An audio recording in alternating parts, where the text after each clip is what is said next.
Hi everyone, welcome to my YouTube channel. നമ്മളിന്ന് aromatic hydrocarbons ആണ് discuss ചെയ്യാൻ പോകുന്നത്. Aromatic hydrocarbons.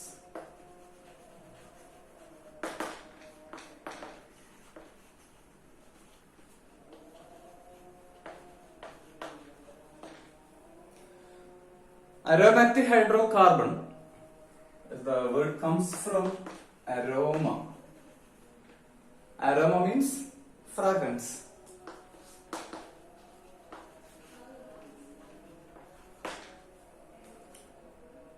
അന്ന് ഇത് ഒരു പഴയ സിസ്റ്റമാണ്. അന്ന് കണ്ടെത്തിയ കോമ്പൗണ്ട്സിനൊക്കെ തന്നെ നല്ല ഫ്രാഗ്രൻസ്, നല്ല സുഗന്ധം ഉള്ളത് കൊണ്ട് തന്നെ അവയിലുള്ള കോമ്പൗണ്ട്സിനെ മൊത്തമായിട്ട് നമ്മൾ അരോമാറ്റിക് കോമ്പൗണ്ട്സ് എന്ന് പറയും. കെക്യുലയാണ് അത് സജസ്റ്റ് ചെയ്തത്.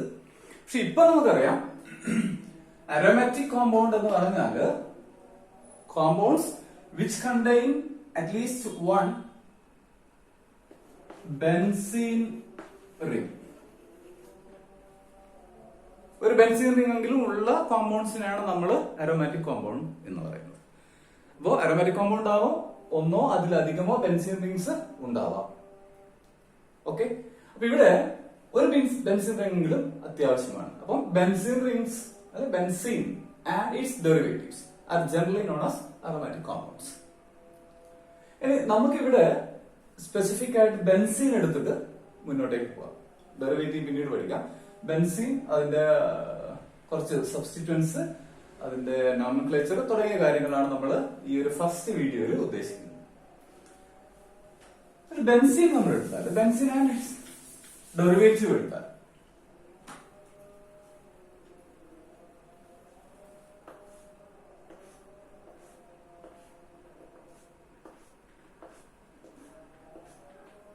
ഫസ്റ്റ് ഒരു കോമ്പൗണ്ട്, നമ്മൾ ഓർഗാനിക് കോമ്പൗണ്ട് പഠിക്കുമ്പോൾ ആദ്യം നമ്മൾ അതിന്റെ നോമൻക്ലേച്ചർ ആൻഡ് ഐസോമേഴ്സ് ആണ് പഠിക്കുന്നത്. അപ്പൊ ഇതിന്റെ നോമൻക്ലേച്ചർ പഠിക്കുമ്പോൾ നമുക്കറിയാം ഇത് ബെൻസീൻ തന്നെയാണ്.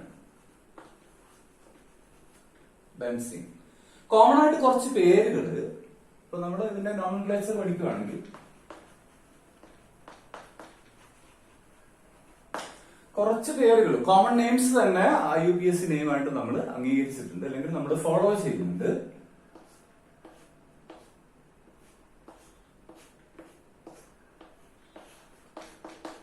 നമുക്കറിയാം ഇത് ടൊളുവീനാണ്.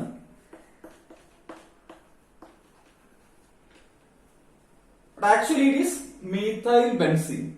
മീഥൈൽ ഗ്രൂപ്പ് സബ്സ്റ്റിറ്റ്യൂന്റ് ആണ്, ഇത് benzene. So it is methyl benzene actually. പക്ഷെ നമ്മൾ അതിന്റെ കോമൺ നെയിം ആയിട്ടുള്ള ടൊളുവിൻ തന്നെയാണ് IUPAC നോമൻക്ലേച്ചറിൽ ഉപയോഗിക്കുന്നത്. അതേപോലെ മറ്റൊന്നാണ് നമുക്ക് വളരെ പരിചയമുള്ള ഒരു compound, hydroxy benzene. OH group hydroxyl ഗ്രൂപ്പാണ് സബ്സ്റ്റിറ്റ്യൂന്റ്, അതുകൊണ്ട് നമ്മൾ ഹൈഡ്രോക്സി ബെൻസീൻ ആണ് അതിന്റെ പേര്. പക്ഷെ അതിന് കോമൺ നെയിം ആയിട്ടുള്ള ഫീനോൾ, ഇതാണ് നമ്മൾ നെയിമിങ്ങിൽ ഉപയോഗിക്കുന്നത്. അപ്പൊ ചില കോമ്പൗണ്ട്സ്, അരോമാറ്റിക് കോമ്പൗണ്ട്സിൽ ചിലതിന്റെ കോമൺ നെയിം തന്നെ നമ്മൾ നോമൻക്ലേച്ചറിൽ ഉപയോഗിക്കുന്നതിന് നടത്താം. അതേപോലെ തന്നെയാണ് ഇപ്പോ സൈലീൻ എന്ന് പറയുന്നത്.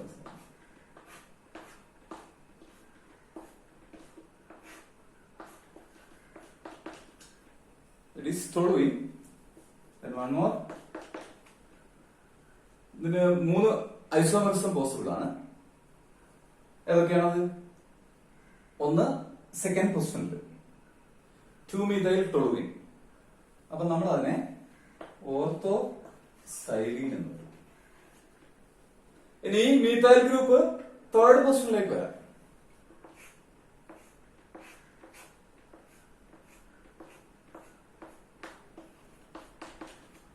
CH3 അവിടെ തന്നെ ഫസ്റ്റ് പൊസിഷനിൽ. ഇവിടെയുള്ള CH3 ഇവിടെ വന്നാല് again it is silene, it is metasilene. പിന്നെ ഒരു ഐസോമർസം പോസിബിൾ ആവുന്ന ഏതാണ്? സെക്കൻഡ് മീഥൈൽ ഗ്രൂപ്പ് ഫോർത്ത് പൊസിഷനിൽ 1, 2, 3, 4 അഥവാ പാരാ പൊസിഷനിലേക്ക് വരിക. അതിനെ നമ്മള് പാരാസൈലീൻ എന്ന് പറയും. അപ്പൊ ഈ സൈലീൻ എന്ന് പറയുന്നത് നമുക്കറിയാം കോമൺ നെയിമാണ്. ഇത് മീഥൈൽ ടൊളുവിനാണ്, അല്ലെങ്കിൽ ഡൈമീഥൈൽ ബെൻസീനാണ്. 1,2 dimethyl benzene, 1,3 dimethyl benzene, 1,4 dimethyl benzene. പക്ഷെ ആക്ച്വലി അതിന്റെ കോമൺ നെയിം വെച്ചിട്ടാണ് നമ്മൾ നോമൻക്ലേച്ചർ ചെയ്യാറുണ്ട്. സൈലീൻ എന്ന്, ഓർത്തോസൈലിൻ, മെറ്റാസൈലിൻ, പാരാസൈലിൻ എക്സെട്ര. അതേപോലെ ഇവിടെ ഇപ്പോ CH3ക്ക് പകരം NH2 ആണെന്ന് വെച്ചു. ഇപ്പൊ ഒരു കാര്യം ശ്രദ്ധിക്കേണ്ടത്, ഐസോമറിസം എന്ന് പറയുമ്പോൾ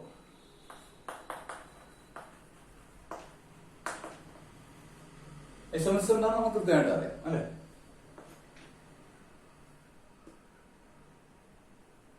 Compounds with the same molecular formula but different properties, different structural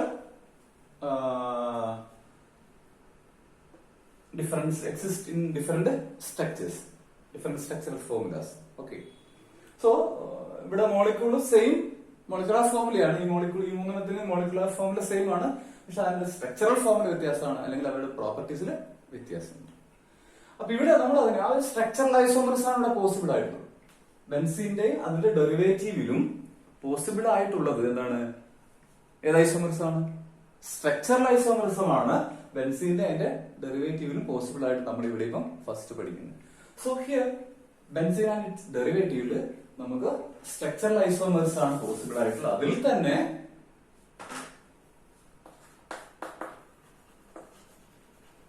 structural isomerism, അതിൽ തന്നെ ഇതേതാണ്? പൊസിഷൻ മാറുകയാണ് ചെയ്യുന്നത്. പൊസിഷൻ മാറുകയാണ് ചെയ്യുന്നത്. അപ്പം പൊസിഷൻ ഐസോമർസം, സ്ട്രക്ചറൽ ഐസോമർസത്തിലെ തന്നെ position isomerism.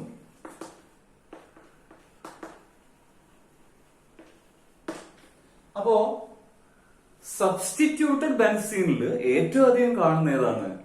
Position isomerism. Structural ഐസോമർസത്തിലെ ഒരു ഐസോമർസമായ പൊസിഷൻ ഐസോമർസമാണ് ബെൻസീനിന്റെ ഡെറിവേറ്റീവ്സിൽ ഏറ്റവും കൂടുതൽ കാണുന്നത്. അപ്പൊ ഇവിടെ തന്നെ നോക്കിയാൽ ഇതിൽ ഓരോന്നിനെയും പൊസിഷൻ മാറിക്കൊണ്ടിരിക്കുകയാണ്. 1, 2, 1, 3, 1, 4. ഓക്കെ, സിമിലർലി അപ്പൊ ഇതിന്റെ പേര് ഞാൻ പറയുന്നത്, പേരും അതേപോലെ ഐസോമർസ് ആണ് നമ്മൾ ഡിസ്കസ് ചെയ്യുന്നത്. അതില് ഇപ്പോ കോമൺ നെയിം തന്നെ എടുത്തിട്ട് നമ്മൾ ചെയ്യുന്നുണ്ട്. പിന്നെയുള്ളത് അതിന്റെ ഐസോമർസ് ആണ്. അഗൈൻ അത് നമുക്ക് കിട്ടുന്നത് പൊസിഷൻ ഐസോമർസ് ആണ്. Example Nokia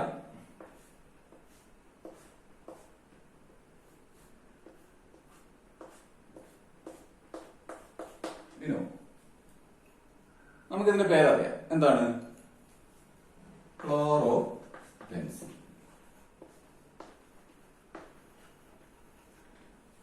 right?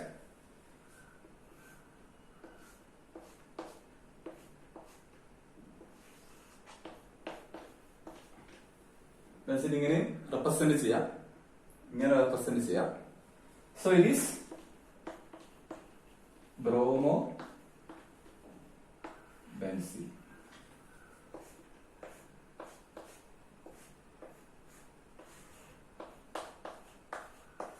It is nitrobenzene. Nitrobenzene. Okay. എല്ലാം മോണോ ഡെറിവേറ്റീവ്. Mono derivative.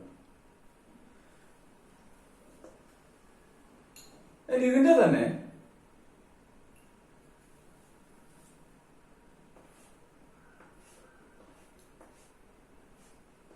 രണ്ട് ഗ്രൂപ്പ്സ് ഉണ്ടെന്ന് വിചാരിച്ചോളൂ, Cl ആൻഡ് Cl. നമുക്ക് എങ്ങനെ പേര് കൊടുക്കാം? Position 1, 2, 3, 4, 5, 6. 1, 2 dichloro benzene. 1, 2 dichloro benzene. ഇനി ഇതിന്റെ പൊസിഷൻ ഐസോമർസ് ഏതാണ്? അല്ലെങ്കിൽ ഇതിന്റെ പൊസിഷൻ ഐസോമർ എന്ന് പറയുന്നത്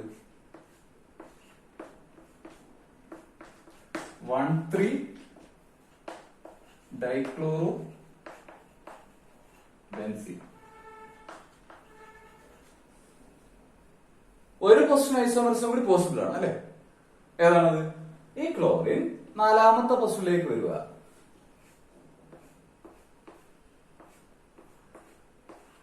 That is chlorine. That is 1,4-dichlorobenzene.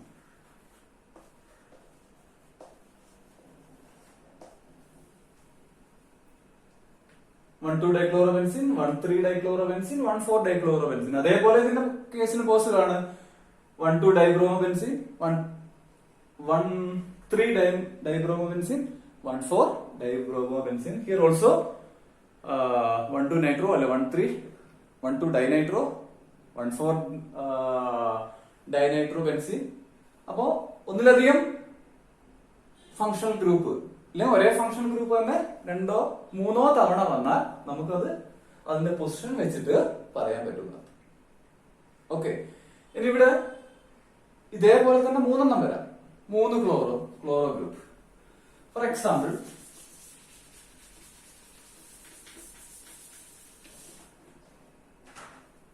there is another chlorine. അപ്പൊ നമ്മൾ എങ്ങനെ പേര് കൊടുക്കും? 2, 3, 4, 5, 6. ഒന്നാമത്തെ പൊസിഷനിൽ ക്ലോറിൻ, മൂന്നാമത്തെ പൊസിഷനിൽ ക്ലോറിൻ, അഞ്ചാമത്തെ പൊസിഷനിൽ chlorine. So 1, 3, 5 trichlorobenzene.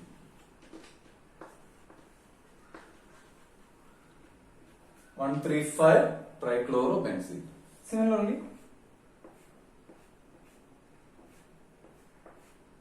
it is simply trichlorobenzene. Similarly here also, that is, suppose it is nitro. What is this one? 1, 2, 3. 1,3-dinitrobenzene. 1,3-dinitrobenzene. So ഇവിടെ ഒരെണ്ണം കൂടി വന്നാല് 1, 3, 5 trinitrobenzene.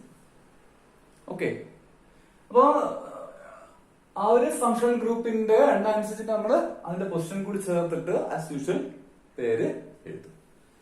ഇനി ഇവിടെ ശ്രദ്ധിക്കേണ്ട ഒരു കാര്യം,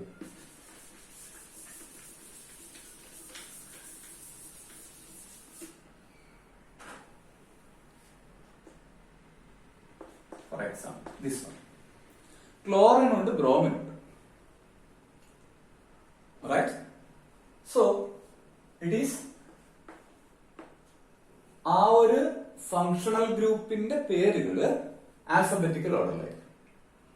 ഒന്നിലധികം വ്യത്യസ്ത ഫങ്ഷണൽ ഗ്രൂപ്പ്, ഒരേ ഫങ്ഷണൽ ഗ്രൂപ്പാണ് നമുക്കറിയാം, പൊസിഷൻ മാത്രം ഇട്ട് കൊടുത്താൽ മതി, എന്നിട്ട് ഡൈ, ട്രൈ അങ്ങനെ ചേർത്ത് കൊടുത്താൽ മതി.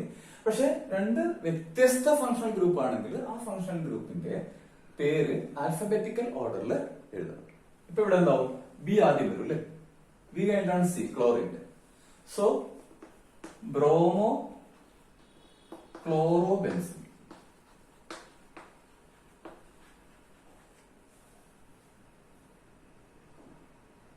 Right? So here again bromochlorobenzene. Any nitro വരുന്നുണ്ടെങ്കിൽ, ക്ലോറോ നൈട്രോ ആണെങ്കിൽ, for example this one, chloro nitro ആണെങ്കിൽ ഇത് Nൽ സ്റ്റാർട്ട് ചെയ്യും, ഇത് Cൽ സ്റ്റാർട്ട് ചെയ്യും. അപ്പൊ ആദ്യം ക്ലോറോ വരും അല്ലെ, chlorine nitro, chloro group nitro group വന്നാല് ക്ലോറിൻ ആദ്യം വരും, പിന്നെ നൈട്രോ ഗ്രൂപ്പ് വരും, ക്ലോറോ നൈട്രോ ബെൻസീൻ വരും. അതേപോലെ തന്നെയാണ് CH3, ഫോർ എക്സാമ്പിൾ F. ഇത് മീഥൈൽ ഗ്രൂപ്പാണ്, നമുക്കറിയാം മീഥൈലാണ്. ഇത് ഫ്ലൂറിനാണ്, എഫ് ആദ്യം വരും അല്ലെ. ഇവിടെ പക്ഷെ നമ്മള് എന്താ പറയാ, ടൊളുവിൻ എന്ന് പറയുന്ന കോമൺ നെയിം തന്നെ ഞാൻ നേരത്തെ പറഞ്ഞല്ലോ, ചില കോമൺ നെയിം പേര് അല്ലെങ്കിൽ നോമൻക്ലേച്ചർ ഉപയോഗിക്കുന്നുണ്ട്. അങ്ങനെയാകുമ്പോ ഈ ടൊളുവിൻ എന്ന് പറയുന്നത് തന്നെ നമ്മളെ കോമൺ നെയിം ആയിട്ട് എടുക്കും. അപ്പം simply it is 3-fluoro toluene എന്ന് മാത്രം. അപ്പൊ മീഥൈൽ ഫ്ലൂറോ എന്ന് പറയുന്ന ഒരു കൺഫ്യൂഷൻ അവിടെ ഇല്ല. ടൊളുവിന്റെ പേര് ടൊളുവിനെ ബേസിക് അല്ലെങ്കിൽ ആ ഒരു ബേസിക് സ്ട്രക്ചർ ആയിട്ട് അവിടെ എടുക്കുക. സൈലിൻ വരുമ്പോൾ അതേപോലെ അതിന്റെ ബേസിക് സ്ട്രക്ചർ ആയിട്ട് എടുക്കുക. അതേപോലെ തന്നെയാണ് ഇപ്പോ ഈ സാധനം നമുക്കറിയാം, കോമൺ ആയിട്ട് നമുക്ക് വരുന്ന മറ്റൊരെണ്ണമാണ് ഇത് NH2. നമുക്കറിയാം ഇതില്ലായിരുന്നെങ്കിൽ മീഥൈൽ ഗ്രൂപ്പ് ഇല്ലായിരുന്നെങ്കിൽ ഇത് അനിലിൻ ആണ്, ഇതില്ലായിരുന്നെങ്കിൽ ടൊളുവിനാണ്. രണ്ടും കൂടി ചേർത്ത് നമ്മൾ അതിന് പേര് പറയുന്നത് ടൊളൂഡിൻ എന്നാണ്. ടൊളൂഡിൻ.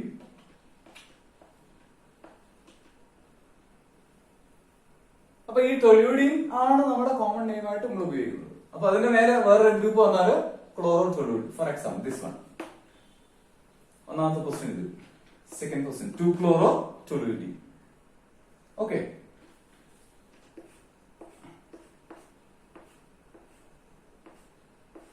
അതേപോലെ മറ്റൊരു ഗ്രൂപ്പാണ് ഈ സർ.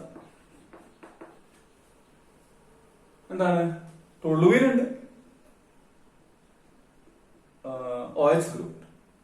നമ്മളിതിനെ ക്രെസോൾ എന്ന്. ഇതിൽ തന്നെ ഇത് ഓർത്തോണം, പാരാപോസിറ്റീവിലാണ് OH പാരാക്രിസോൾ, ഓർത്തോക്രിസോൾ, അങ്ങനെ വ്യത്യസ്ത isomers possible. Position isomers again possible ആണ്. ഇവിടെ പൊസിഷൻ ഐസോമർസും പോസിബിൾ. OHന്റെ പൊസിഷൻ അനുസരിച്ചിട്ട് ഓർത്തോക്രിസോളോ പാരാക്രിസോളോ ഒക്കെ ഉണ്ടാവാം. അതുപോലെ തന്നെ ഇവിടെ NH2ന്റെ അല്ലെങ്കിൽ Clന്റെ പൊസിഷൻ അനുസരിച്ച് നമുക്ക് വ്യത്യസ്ത ഐസോമേഴ്സ് കിട്ടിക്കൊണ്ടിരിക്കും. ഇവിടെ ഞാൻ പറഞ്ഞു വന്നത് കുറച്ചെണ്ണത്തിന്റെ പേര് മാത്രമാണ്, നെയിമിംഗ് മാത്രമാണ്. അതുപോലെ തന്നെ അവയുടെ പൊസിഷൻ ഐസോമേഴ്സ്. അപ്പം പൊസിഷൻ ഐസോമേഴ്സ് ആണ് തീർച്ചയായിട്ടും നമ്മൾ അതിന്റെ പൊസിഷൻ ഇപ്പം 1,2 ആണോ 1,3 ആണോ 1,4 ആണോ എന്ന് കൃത്യമായിട്ട് സ്പെസിഫൈ ചെയ്യേണ്ടി വരും. അല്ലെങ്കിൽ 1,3,5 ആണോ എന്ന് അതിന്റെ പൊസിഷൻ കൃത്യമായിട്ട് പറയേണ്ടി വരും. അപ്പൊ പൊസിഷൻ ഐസോമേഴ്സ് ആണ് ഇവിടെ നമ്മൾ ഡിസ്കസ് ചെയ്തത്. അതേപോലെ തന്നെ കുറച്ച് കോമ്പൗണ്ട് സബ്സ്റ്റിറ്റ്യൂട്ടഡ് ബെൻസീൻ കോമ്പൗണ്ട്സിന്റെ കുറച്ചെണ്ണത്തിന്റെ നെയിമിംഗ് മാത്രമാണ് നമ്മൾ ചർച്ച ചെയ്ത കാര്യം.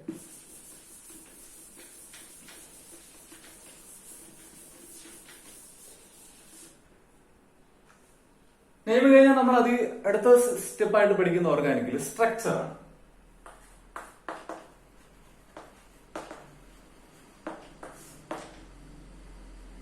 സ്ട്രക്ചർ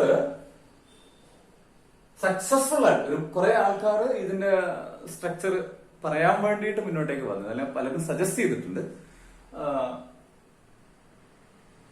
ബെൻസീൻ റിംഗിന്റെ പ്രത്യേകത വെച്ചിട്ട്, അരോമാറ്റിക് കോമ്പൗണ്ട്സിന്റെ പ്രത്യേകത വെച്ചിട്ട് പലരും സജസ്റ്റ് ചെയ്തിട്ടുണ്ടെങ്കിലും കെക്കുലെയാണ് സക്സസ്ഫുൾ ആയിട്ട് ആദ്യമായിട്ടൊരു സ്ട്രക്ചർ മുന്നോട്ട് വെക്കും. അദ്ദേഹത്തിന്റെ സ്ട്രക്ചർ നമുക്ക് വളരെ പരിചയമാണ്. ദാറ്റ് ഈസ് നമ്മളിപ്പോ വരച്ചുകൊണ്ടിരിക്കുന്ന സ്ട്രക്ചറാണ് കെക്കുലെ സ്ട്രക്ചർ എന്ന് പറഞ്ഞാല് 6 carbon atom. These 6 carbon atoms form a cyclic ring, 6-membered ring, which contain alternate single and double bonds. ഇതാണ് കെക്കുലെ മുന്നോട്ട് വെച്ച സ്ട്രക്ചർ. ഒരു സിംഗിൾ ബോണ്ട്, അടുത്ത ഡബിൾ ബോണ്ട്, അടുത്ത സിംഗിൾ, അടുത്ത ഡബിൾ, അടുത്ത സിംഗിൾ, അടുത്ത ഡബിൾ, അങ്ങനെയുള്ള ഒരു 6-membered റിംഗ് ആണ് കെക്കുലെ സജസ്റ്റ് ചെയ്തത്. പക്ഷെ ഇവിടെ ചില പ്രശ്നമുണ്ട്. ഒരെണ്ണം സിംഗിൾ ബോണ്ട് നമുക്കറിയാം, CC single bond length 1.54 angstrom ആണ്. C double bond C 1.34 angstrom ആണ്. റൈറ്റ്? സ്വാഭാവികമായിട്ട് ഒരു കോമ്പൗണ്ടില്, ഓർഗാനിക് കോമ്പൗണ്ടിൽ ഒരു അൺസാച്ചുറേഷൻ വന്നാൽ അവ അഡീഷണൽ റിയാക്ഷന് വിധേയമാവും. അഡീഷണൽ റിയാക്ഷൻ നമുക്കറിയാം, മാർക്കോണിക്കോഫ് അഡീഷൻ എന്നൊക്കെ നമ്മൾ കേട്ടിട്ടുണ്ട്. പക്ഷെ അത്ര എളുപ്പത്തിൽ ഇവിടെ അഡീഷണൽ റിയാക്ഷൻ നടക്കും. പക്ഷെ സാധാരണ അലിഫാറ്റിക് അൺസാച്ചുറേറ്റഡ് കോമ്പൗണ്ടിൽ കാണുന്നത് പോലെയുള്ള ഒരു അഡീഷണൽ റിയാക്ഷൻ ഇവിടെ പോസിബിൾ ആണ്. അത്ര എളുപ്പത്തിൽ നടക്കില്ല. അപ്പൊ ഈ ഒരു ഡബിൾ ബോണ്ട് എന്ന് പറയുന്നതിന് ചെറിയ എന്തോ ഒരു കുഴപ്പമുണ്ട്. നമ്മൾ വിചാരിക്കുന്ന പോലെ അതൊരു പക്ക ഡബിൾ ബോണ്ട് 1.34 ആങ്സ്ട്രോം ഉള്ളൊരു ഡബിൾ ബോണ്ട് അല്ല എന്നർത്ഥം. അങ്ങനെയാണെങ്കിൽ എന്ത് ചെയ്യണം? ഇവിടെ നേരെ അല്ലെങ്കിൽ ഇവിടെ അഡീഷണൽ റിയാക്ഷൻ വളരെ എളുപ്പത്തിൽ നടക്കണം. അതിനേക്കാൾ ഉപരി ബെൻസീൻ റിംഗ് സബ്സ്റ്റിറ്റ്യൂഷൻ റിയാക്ഷൻ ആണ് നടത്തുന്നത്. അപ്പൊ സബ്സ്റ്റിറ്റ്യൂഷൻ റിയാക്ഷൻ ആണ് കൂടുതൽ നടത്തുന്നത്, rather than അഡീഷൻ നടക്കുന്നില്ല എന്നല്ല. പക്ഷേ അലിഫാറ്റിക് അൺസാച്ചുറേറ്റഡ് കോമ്പൗണ്ടിൽ പറയുന്നത്, ഇപ്പൊ ആൽക്കീൻസിന്റെ കേസ് പറയുന്നത് പോലെ അത്ര എളുപ്പത്തില് അഡീഷണൽ റിയാക്ഷൻ നടക്കില്ല. അപ്പൊ അത് പരിശോധിക്കുമ്പോഴാണ് ഒരു കാര്യം വ്യക്തമാണ്. എന്താണ് ഈ CC ബോണ്ട്?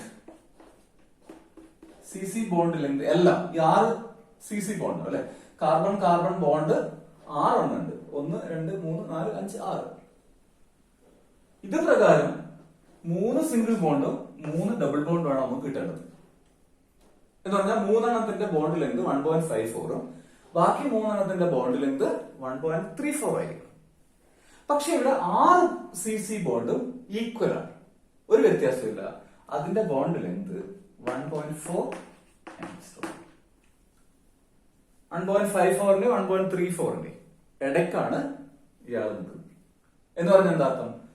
3 സിംഗിൾ ബോണ്ടും 3 ഡബിൾ ബോണ്ടും ആണ് നമ്മൾ പ്രതീക്ഷിക്കുന്നത്. പക്ഷെ ആക്ച്വൽ ബോണ്ട് ലെങ്ത് 1.4 ആണ്. That is it is in between CC single bond and double bond. അതിന്റെ അർത്ഥം ഈ അതും 6 ബോണ്ടും തുല്യമാണ്. അതിന്റെ അർത്ഥം എന്താണ്? ഈ കാർബൺ കാർബൺ ബോണ്ട് സിംഗിളും അല്ല ഡബിളും അല്ല, അല്ലെങ്കിൽ സിംഗിളിന്റെ ക്യാരക്ടറും കാണിക്കുന്നുണ്ട്, ഡബിളിന്റെ ക്യാരക്ടറും കാണിക്കുന്നുണ്ട്. ഇപ്പൊ സിംഗിൾ ബോണ്ടിന്റെ ക്യാരക്ടർ ഉണ്ട്, ഡബിൾ ബോണ്ടിന്റെ ക്യാരക്ടർ ഉണ്ട്. രണ്ടും കൂടി ഒരുമിച്ച് എക്സിസ്റ്റ് ചെയ്യാൻ ഇൻ ബിറ്റ്വീൻ ആണ്, രണ്ടും അല്ലാത്ത അവസ്ഥ അല്ലെ, രണ്ടും ഉള്ള ഒരവസ്ഥ. അപ്പൊ ഇവിടെ ആ ഒരു ബോണ്ട് ലെങ്ത് വെച്ചിട്ട് ഈ ഒരു സ്ട്രക്ചർ പ്രകാരം കെക്കുലെ മുന്നോട്ടേക്ക് വെച്ച സ്ട്രക്ചർ പ്രകാരം എല്ലാ പ്രോപ്പർട്ടിയും എക്സ്പ്ലെയിൻ ചെയ്യാൻ പറ്റാതെ. അപ്പോഴാണ് അടുത്തൊരു പോയിന്റ് സജസ്റ്റ് ചെയ്തിരുന്നത്. എന്താണ് റെസൊണൻസ് എന്ന് പറയുന്ന സംഭവം? റെസൊണൻസ് എന്താണ്? ഒരേ കോമ്പൗണ്ട് തന്നെ ഒന്നിലധികം സ്ട്രക്ചറൽ ഫോർമുലയിൽ നമുക്ക് എഴുതാൻ പറ്റുക എന്നുള്ളത്. So we can draw the structure of a particular compound in 2 or 3 forms, or more than one forms, more than one structural forms, or it exists in 2 or more structural forms, and the most stable form. അപ്പോൾ ഒരു compound ഒന്നിലധികം structural ഫോംസിൽ exist ചെയ്യും. അതിൽ ഏറ്റവും stable ആയിട്ടുള്ള form, stable form എന്ന് പറയുന്നത് ആ എത്ര സ്ട്രക്ചർ ആണോ അത് എക്സിസ്റ്റ് ചെയ്യുന്നത് അതിന്റെ ഒരു ഹൈബ്രിഡ്, റെസൊണൻസ് ഹൈബ്രിഡ് ആണ്. അതിന്റെ റെസൊണൻസ് ഹൈബ്രിഡ് ആയിട്ട് ഏറ്റവും സ്റ്റേബിൾ ആയിട്ടുള്ള ഫോം എന്ന് പറയും. റൈറ്റ്? ഫോർ എക്സാമ്പിൾ ഇത് വെച്ചാല് നമുക്ക് അടുത്ത സ്ട്രക്ചർ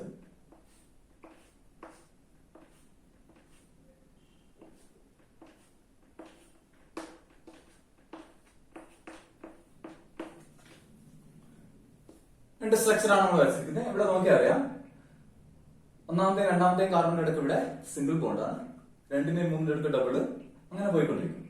പക്ഷെ ഇവിടെ ഒന്നിന്റെയും രണ്ടിന്റെ അടുക്ക് ഡബിൾ ആണ്, രണ്ടിന്റെയും മൂന്നിന്റെ അടുക്ക് സിംഗിൾ, പിന്നെ അങ്ങനെ പോയിക്കൊണ്ടേയിരിക്കും. ഇപ്പൊ എന്താ സംഭവിച്ചിരിക്കുന്നത്? ഇവിടെയുള്ള ഡബിൾ ബോണ്ട് തൊട്ടടുത്ത പൊസിഷനിലേക്ക് മാറി അല്ലെ? ഇവിടെ ഡബിൾ ബോണ്ട് ഈ പൊസിഷനിലേക്ക് മാറി, ഈ ഡബിൾ ബോണ്ട് ഈ പൊസിഷനിലേക്ക് മാറി, ഈ ഡബിൾ ബോണ്ട് ഈ പൊസിഷനിലേക്ക് മാറി.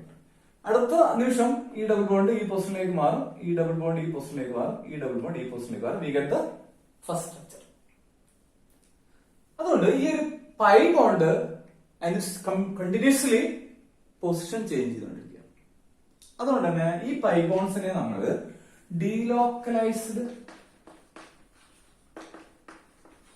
പൈ ബോണ്ട്സ് എന്നാണ് പറയുന്നത്.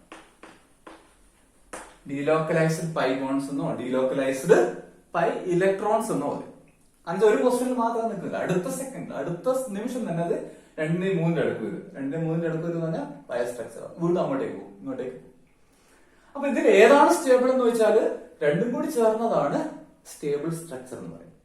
അപ്പൊ നമുക്ക് ഇഷ്ടമുള്ള ഏത് വേണമെങ്കിലും വരയ്ക്കാം. അതുകൊണ്ടാണ് നമ്മള് ആ ഒരു delocalisation completely that electron is revolving through out the ring എന്ന അർത്ഥത്തിലാണ് നമ്മൾ ഇങ്ങനെയൊരു സ്ട്രക്ചർ വരയ്ക്കുന്നത്.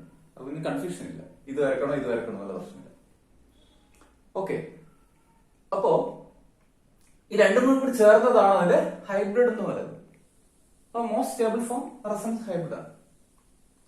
ഇങ്ങനെയാകുമ്പോൾ ഒരു കാര്യം ശ്രദ്ധിച്ചറിയാം, ആദ്യം ഒന്നാമത്തെ കാർബണിന്റെയും രണ്ടാമത്തെ കാർബണിന്റെ ഇടയ്ക്കുള്ളത് സിംഗിൾ ബോണ്ട് ആയിരുന്നു.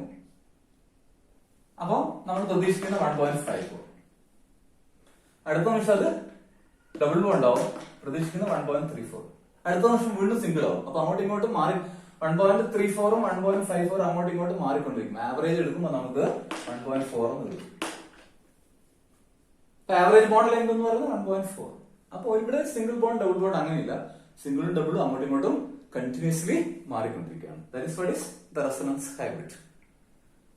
ഇനി ഇവിടെ രണ്ട് സ്ട്രക്ചർ ആണ് ഇതിനകത്തുള്ളത് അല്ലെ. അതിന് നമ്മള് കോൺട്രിബ്യൂട്ടിംഗ് സ്ട്രക്ചേഴ്സ് എന്ന് പറയും. Contributing structures.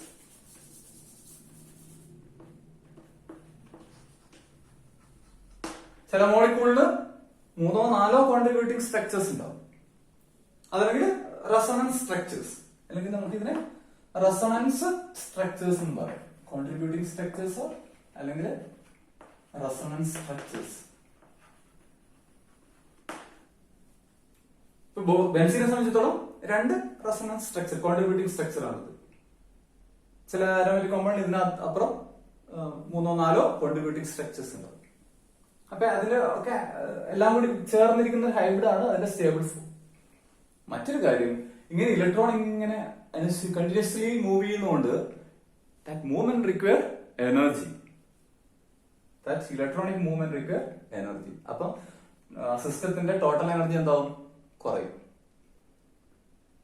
തെർമോഡൈനാമിക്സ് നമുക്കറിയാം, എനർജി കുറഞ്ഞാല് തീർച്ചയായിട്ടും അത് കുറച്ചും കൂടി സ്റ്റേബിൾ ആവും അല്ലെ. അപ്പൊ ഇവിടെ എനർജി കുറയും. എനർജി കുറയുമ്പോൾ മോളിക്യൂള് സ്റ്റേബിൾ ആകും. അപ്പൊ റെസൊണൻസ് കാരണം എന്ത് സംഭവിക്കും? എനർജി കുറയും. എനർജി കുറയുമ്പോൾ സ്റ്റേബിൾ ആവും, മോളിക്യൂള് സ്റ്റേബിൾ ആവും. അപ്പൊ ബെൻസീന്റെ സ്റ്റെബിലിറ്റിക്കുള്ള പ്രധാനപ്പെട്ട കാരണം എന്താണ്? ഈ ഒരു റെസൊണൻസ് ആണ്. ഈ ഒരു റെസൊണൻസ് ആണ് ബെൻസീന്റെ സ്റ്റെബിലിറ്റിക്കുള്ള കാരണം. ആ ഒരു എനർജി നമ്മളതിനെ റെസൊണൻസ് എനർജി എന്ന് പറയും. എന്ന് പറഞ്ഞാൽ ആക്ച്വലി ഇത് മാത്രമായിരുന്നു സ്ട്രക്ചർ എന്ന് വിചാരിക്കും. അങ്ങനെയാണ് ആവുമ്പോ എന്താണോ എനർജി അതും ഇനി അങ്ങോട്ടും ഇങ്ങോട്ടും മാറിക്കൊണ്ടിരിക്കുമ്പോൾ എന്തായാലും തീർച്ചയായും അതിനേക്കാളും ചെറിയ എനർജി ആയിരിക്കും. ഫോർ എക്സാമ്പിൾ ഇതിന്റെ എനർജി E1 ആണ് വിചാരിച്ചു. ബെൻസീൻ എനർജി E1 ആണ്. ഇത് മാത്രമേ ഉള്ളൂ എങ്കിൽ, ഇത് മാത്രമേ ഉള്ളൂ എങ്കിൽ, അല്ലെങ്കിൽ ലീസ്റ്റ് സ്റ്റേബിൾ ആയിട്ടുള്ളത് അതിന്റെ എനർജി ഇതാണ്. ലീസ്റ്റ് സ്റ്റേബിൾ ആയിട്ടുള്ളതിന് ഹൈ എനർജി. ഇനി അങ്ങോട്ടും ഇങ്ങോട്ടും റെസൊണൻസ് നടക്കുമ്പോൾ അല്ലെങ്കിൽ ഡീലോക്കലൈസേഷൻ നടക്കുകയാണെങ്കിൽ തീർച്ചയായിട്ടും എനർജി കുറയും. അപ്പൊ ഇത് രണ്ടിന്റെയും കൂടി ചേർന്നിട്ടുള്ള എനർജി E2 ആണെന്നില്ല. രണ്ടിന്റെയും കൂടി ചേർന്ന് പറഞ്ഞാൽ റെസൊണൻസ് ഹൈബ്രിഡിന്റെ എനർജി. ആ റെസൊണൻസ് കാരണം കുറച്ച് എനർജി ഉപയോഗിക്കപ്പെടും. അപ്പം ടോട്ടൽ എനർജി കുറയും. അത് E2 ആണെന്ന് വിചാരിക്കുക. അപ്പൊ നമുക്കറിയാം E2 എപ്പോഴും E1 കുറവായിരിക്കും അല്ലെ. E1 എന്ന് പറയുന്നത് ഒറ്റയ്ക്ക് നിൽക്കുമ്പോൾ ലീസ്റ്റ് സ്റ്റേബിൾ ആയിട്ടുള്ള ആ ഒരു സ്ട്രക്ചറിന്റെ എനർജിയാണ്. ഇനി അങ്ങോട്ടും ഇങ്ങോട്ടും കണ്ടിന്യൂസ് ആയിട്ട് മാറിക്കൊണ്ടിരിക്കുമ്പോൾ എനർജി ഉപയോഗിക്കപ്പെടും. ആ ഇലക്ട്രോണിന്റെ മൂവ്മെന്റ് ഷിഫ്റ്റിങ്ങിന് വേണ്ടിയിട്ട് ഉപയോഗിക്കപ്പെടും. അങ്ങനെയാകുമ്പോൾ എനർജി കുറയും. അപ്പൊ രണ്ടും കൂടി ചേർത്ത് നോക്കുമ്പോൾ അല്ലെ, റെസൊണൻസ് ഹൈബ്രിഡ് നമ്മൾ പരിശോധിച്ചാൽ തീർച്ചയായിട്ടും എനർജി കുറച്ച് കുറവായിരിക്കും. അത് നമ്മൾ E2 എന്ന് എടുക്കാം. അങ്ങനെയാണെങ്കിൽ E2 is less than E1. ഇപ്പൊ രണ്ടും തമ്മിലുള്ള difference that is E1 minus E2.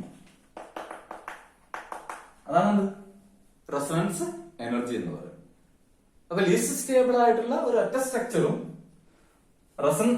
ഒറ്റ സ്ട്രക്ചറിന്റെ എനർജിയും റെസൊണൻസ് ഹൈബ്രിഡിന്റെ എനർജിയും തമ്മിലുള്ള വ്യത്യാസം എന്താണ്? അതാണ് റെസൊണൻസ് എനർജി. റെസൊണൻസ് എനർജി അല്ലെങ്കിൽ ചുരുക്കി പറഞ്ഞാൽ ഈ ഡീലോക്കലൈസേഷൻ എത്രത്തോളം എനർജി ഉപയോഗിക്കപ്പെടുന്നുവോ അല്ലെങ്കിൽ റെസൊണൻസിന് എത്രത്തോളം എനർജി ഉപയോഗിക്കപ്പെടുന്നുവോ അതാണ് റെസൊണൻസ് എനർജി. കാരണം ഇത് രണ്ടും തമ്മിലുള്ള വ്യത്യാസം ഉണ്ടായിരിക്കും. ആ വ്യത്യാസത്തിലുള്ള എനർജി എന്തിനു ഉപയോഗിക്കപ്പെട്ടിട്ടുണ്ടാവും? ആ റെസൊണൻസിന് വേണ്ടിയിട്ട് ഉപയോഗിക്കപ്പെട്ടിട്ടുണ്ടാവും. സോ എത്രത്തോളം റെസൊണൻസ് കൂടുന്നുവോ അത്രയും സ്റ്റേബിൾ ആയിരിക്കും ആ ഒരു മോളിക്യൂൾ. അപ്പൊ ഇവിടെ ബെൻസീന്റെ സ്റ്റെബിലിറ്റി കാരണം റെസൊണൻസ് ആണ്. അപ്പൊ more and more contributing structures ഉണ്ടെങ്കിൽ the compound become molecule become more and more stable. Okay.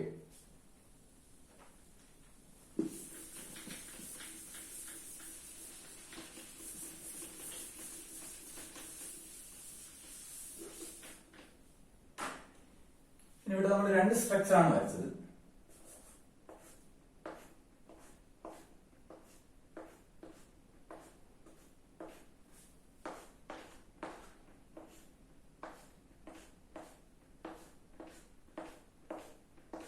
ശ്രദ്ധിച്ചോളാം, റെസൊണൻസ് സ്ട്രക്ചേഴ്സ് കോൺട്രിബ്യൂട്ടിംഗ് സ്ട്രക്ചേഴ്സ് നമ്മൾ ഡബിൾ ഹെഡഡ് ആരോ വെച്ചിട്ടാണ് വരയ്ക്കുന്നത്. ഡബിൾ ഹെഡഡ് ആരോ അങ്ങോട്ടും ഇങ്ങോട്ടും എന്നുള്ളതാണ്. ഓക്കെ, ഇതാണ് നമ്മളുടെ ഒരു ബെൻസീന്റെ കോൺട്രിബ്യൂട്ടിംഗ് സ്ട്രക്ചേഴ്സ്. നമ്മളിത്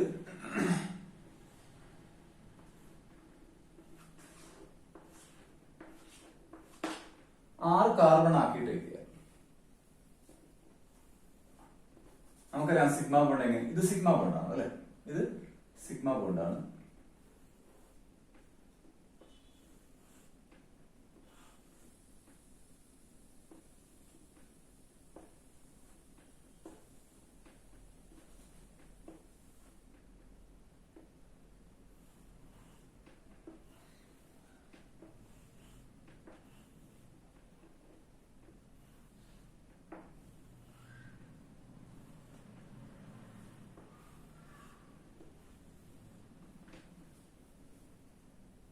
അപ്പൊ ഇവിടെ തമ്മിലൊരു ഓവർലാപ്പിംഗ്, ആക്സിയൽ ഓവർലാപ്പിംഗ് നടന്നിട്ട് സിഗ്മ ബോണ്ട് ഫോംസ്. അടുത്ത എങ്ങനെയാണ്? ഹൈഡ്രജൻ ആയിട്ടാണ്.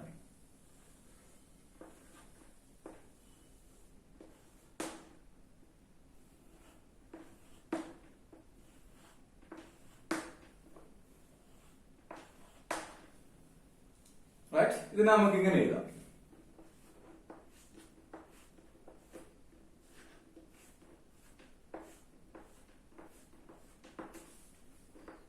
ഈ sigma bond first, then H.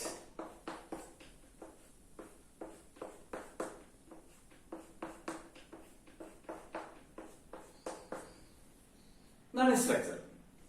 Molecular orbital representation ആണ്. Molecular orbital representation. അപ്പൊ ഇവിടെ ആക്സിയൽ ഓവർലാപ്പിങ്ങിലൂടെ ഒരു സിഗ്മ ബോണ്ട് ഫോം ചെയ്യുന്നു. ആ സിഗ്മ ബോണ്ടാണ് ഇവിടെ. അങ്ങനെ 6 സിഗ്മ ബോണ്ട് കാർബണും കാർബണും തമ്മിൽ ഫോം ചെയ്യുന്നു. പിന്നെ ഒരു 6 കാർബണും ഹൈഡ്രജനും തമ്മിൽ ഫോം ചെയ്യുന്നു. ഇനി ഇവിടെ നമുക്കറിയാം ബെൻസീനിൽ കാർബണിന്റെ ഹൈബ്രിഡൈസേഷൻ sp2 ആണ്.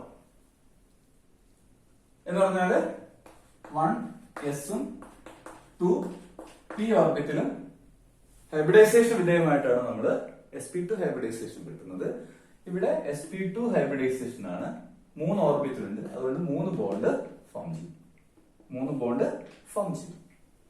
ഇത് നമുക്കറിയാം, നമുക്ക് 3 p ഓർബിറ്റൽസ് ഉണ്ട് അല്ലെ, px, py, pz. ഇതിൽ 2 ഇവിടെ ഉപയോഗിച്ചു, ബാക്കി ഒരെണ്ണം. ആ ഒരെണ്ണം അൺഹൈബ്രിഡൈസ്ഡ് ആയിട്ട് അവിടെ ഇരിക്കുന്നുണ്ടാവും. ഓരോ കാർബണിലും ഒരു അൺഹൈബ്രിഡൈസ്ഡ് പി ഓർബിറ്റൽ ഉണ്ടാവും. നമുക്ക് കാർബണിന്റെ ഹൈബ്രിഡൈസേഷൻ ഒന്ന് ചെക്ക് ചെയ്യാം. അപ്പൊ പി ഓർബിറ്റൽ ഒരെണ്ണം അൺഹൈബ്രിഡൈസ്ഡ് ആയിട്ട് ഇങ്ങനെ പെർപെൻഡിക്കുലർ ആയിട്ട് അവിടെ ഉണ്ടാവും, ഓരോ കാർബണിലും ഉണ്ടാവും. ഓക്കെ, നമുക്ക് അതൊന്ന് വരച്ചാൽ ഇതിപ്പോ ഇതിന്റെ സിഗ്മ ബോണ്ടിന്റെ സിഗ്മ ബോണ്ട്സ് എത്ര? 6 CC സിഗ്മ ബോണ്ട്സും 6 CH സിഗ്മ ബോണ്ട്സും, മൊത്തം 12 സിഗ്മ ബോണ്ട്സ് ഉണ്ട്. അതിന്റെ മോളിക്കുലാർ ഓർബിറ്റൽ പിക്ചറൈസേഷൻ ആണ് വരച്ചിരിക്കുന്നത്. ഇനി നമുക്ക് അൺഹൈബ്രിഡൈസ്ഡ് ഓർബിറ്റൽ എടുത്താൽ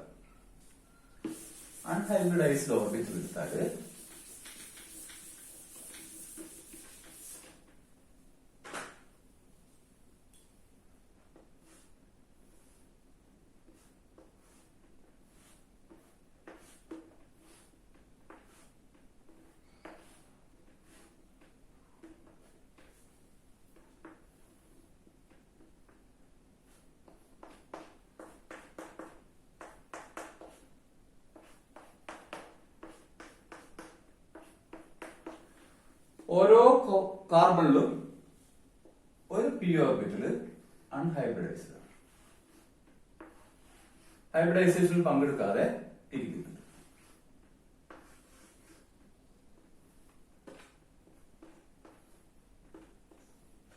ഓക്കെ, തൽക്കാലം നമുക്ക് ഹൈഡ്രജൻ എടുത്തില്ല, നമ്മുടെ ഒരു കൺവീനിയൻസിന് വേണ്ടിയിട്ട് ജസ്റ്റ് റിമൂവ് ദിസ്. ഹൈഡ്രജൻ അവിടെ ഉണ്ടെന്ന് വിചാരിച്ചോളൂ, തൽക്കാലം നമ്മുടെ സൗകര്യത്തിന് വേണ്ടിയിട്ട്. P orbital perpendicular to the plane ആണ്. All these 6 p orbitals are perpendicular to the plane and they are, നമുക്കറിയാം ഇത് പാരലൽ ആണോ അല്ലെ, അഡ്ജസ്റ്റന്റ് ആയിട്ടുള്ള 2 p ഓർബിറ്റൽ എടുത്താൽ നമുക്ക് കാണാൻ പറ്റും അവ എന്താണ്, പാരലൽ ആണ്. അപ്പൊ സ്വയമായിട്ട് അവയ്ക്ക് സൈഡ് വൈസ് ഓവർലാപ്പിംഗേ പറ്റുള്ളൂ അല്ലെ. ഇത് 2 ഓവർലാപ്പ് ചെയ്തു, then ഇത് 2 ഓവർലാപ്പ് ചെയ്തു, then ഇത് 2 ഓവർലാപ്പ് ചെയ്തു. ഓക്കെ, അടുത്ത നിമിഷം എന്ത് സംഭവിക്കും? ഇപ്പൊ നമ്മള് ഇങ്ങനെ 3, 4, 5, 6 അതിന് നമ്പർ എഴുതിയാൽ ആദ്യം 6ഉം 1ഉം സൈഡ് വൈസ് ഓവർലാപ്പിംഗിന് വിധേയമായി 5 കൊണ്ട് കിട്ടി. പിന്നെ 2ഉം 3ഉം സൈഡ് വൈസ് ഓവർലാപ്പിംഗിന് വിധേയമായി 5 കൊണ്ട് കിട്ടി. പിന്നെ 4ഉം 5ഉം സൈഡ് വൈസ് ഓവർലാപ്പിംഗിന് വിധേയമായി 5 കൊണ്ട് കിട്ടി. ഓക്കെ, ഇനി അടുത്ത നിമിഷം എന്താവും? നമ്മൾ പറഞ്ഞു ബെൻസീൻ റെസണൻസ് സ്ട്രക്ചർ ആണ്. അടുത്ത നിമിഷം 1ഉം 2ഉം ഓർബിറ്റൽസ് സൈഡ് വൈസ് ഓവർലാപ്പ് ചെയ്യും. അപ്പൊ ഇവിടെ നമുക്കൊരു 5 ബോണ്ട് കിട്ടും.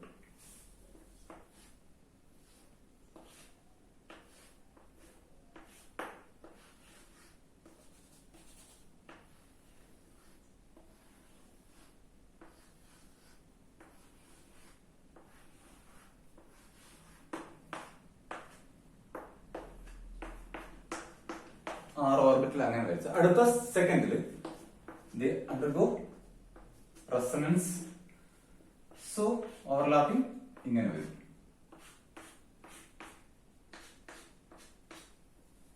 റൈറ്റ്, അങ്ങനെയാണ് നമുക്ക് 2 സ്ട്രക്ചർ കിട്ടുന്നത്.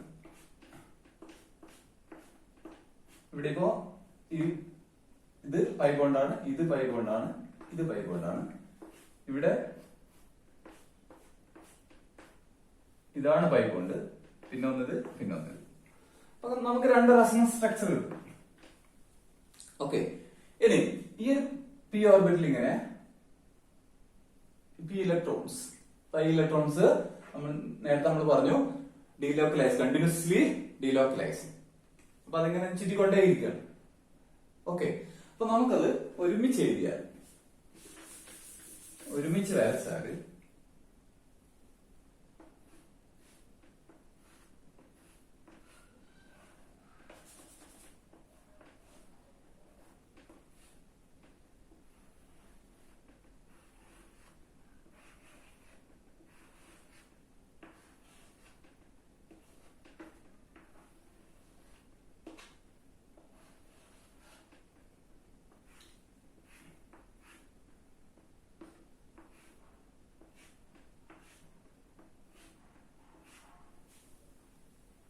അതേപോലെ തന്നെ താഴെ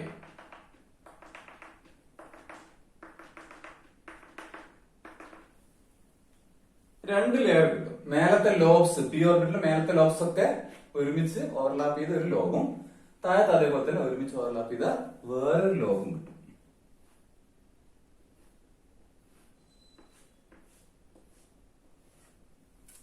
റൈറ്റ്, എന്ന് പറഞ്ഞാല്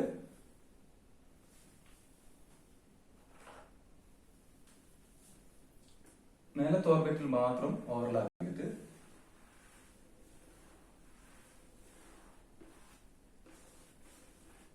ഇങ്ങനൊരു ലോവും, അതേപോലെ താഴത്ത് മാത്രം ഓവർലാപ്പ് ചെയ്തിട്ട് അടുത്തൊരു ലോവും. റൈറ്റ്, അത് പറഞ്ഞാൽ റിങ് എന്തായിരിക്കും? രണ്ടിന്റെ ഇടയ്ക്ക് രണ്ട് പി ഓർബിറ്റൽസിന്റെ അഥവാ പൈ ഇലക്ട്രോൺസിന്റെ രണ്ടിന്റെ ഇടയിൽ ഒരു സാൻഡ്വിച്ച് ആയതുപോലെ. ഇതിപ്പോ റിംഗ് ആണെന്ന് വിചാരിക്കുക. താഴത്തെ ലോബ്സ്, താഴത്തെ പി ഓർബിറ്റലിന്റെ താഴെ ഭാഗത്തുള്ള ലോബ്സ് ഓവർലാപ്പ് ചെയ്തിട്ട് ഇങ്ങനെ ഒരു ലെയറും, മേലത്തെ ഭാഗത്ത് ഇങ്ങനെ ഒരു ലെയറും, നടുക്കത്തതാണ്, ഇതാണ് നമ്മുടെ റിംഗ്. ഇങ്ങനെയുള്ള സ്ട്രക്ചറാണ് നമുക്ക് കിട്ടുക. മോളിക്കുലാർ ഓർബിറ്റലിന്റെ പിക്ചറൈസേഷൻ ആണ്. അപ്പൊ ഇങ്ങനെ അനുസ്യൂതം ആ ഒരു പൈ ഇലക്ട്രോൺസ് ചുറ്റിക്കൊണ്ടേ ഇരിക്കുകയാണ്, റെസണൻസിലാണ്, ഡീലോക്കലൈസ് ചെയ്തുകൊണ്ടിരിക്കുകയാണ്. രണ്ട് ലെയർ തരും. ഇവിടെ ഇലക്ട്രോൺ ഡെൻസിറ്റിയുടെ ഒരു ലെയറും താഴത്തെ വേറൊരു layer. That is the molecular orbital picturisation of this benzene ring. Okay, അപ്പൊ ആ ഒരു റെസണൻസ് കാരണമാണ് ബെൻസീൻ എന്താവുന്നത്? ഹൈലി സ്റ്റേബിൾ ആവും.